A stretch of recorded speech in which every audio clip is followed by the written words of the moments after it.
Un boato violento all'incrocio fra via Rossini e via Verdi. La moto condotta da un 14enne si è scontrata contro un'auto guidata da un 34enne della zona, uno schianto che hanno sentito distintamente i residenti.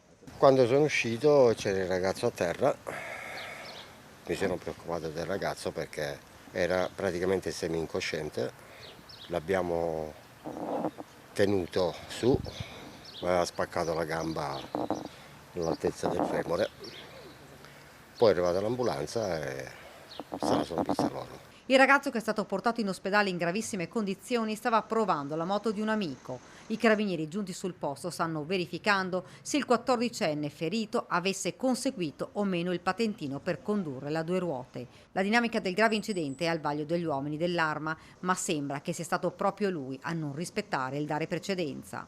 Lui ha impattato contro la macchina e ha scavalcato la macchina. Sul posto in mattinata anche il sindaco di Conegliano, Fabio Chies.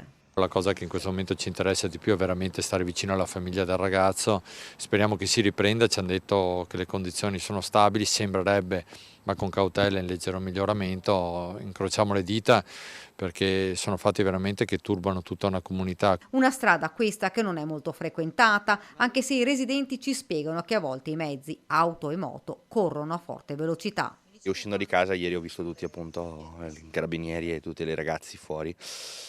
Purtroppo qui appunto le macchine transitano e per girarsi però entrano dentro sparate nel senso unico, quindi non so la dinamica dell'incidente, però capita spesso. Incidenti per ora non ne ho visti molti, sono qua da un anno in via Rossini, però diciamo che mi capita spesso anche col cane di dover stare attento perché vengono veloci insomma. Corre fuori maniera, non le rispetta, dopo tante volte fa le gare, nel senso Fanno le gare qua in questo circuito? qualche magari, no gare, ma Corrono veloce. un po' di più diciamo questo, però è una strada anche che muore, non è che sia una strada con uscita. Alcuni residenti chiedono venga posizionato un dissuasore di velocità e sistemati i cartelli stradali. Ma guardi, adesso rifaremo la segnaletica, ma è l'unica cosa che possiamo fare, nel senso che è ben evidenziato tutto, c'è un dare la precedenza, ripeto, è una strada di poca percorrenza, una strada centrale e niente, speriamo veramente che il ragazzo si riprenda, è l'unico nostro pensiero adesso.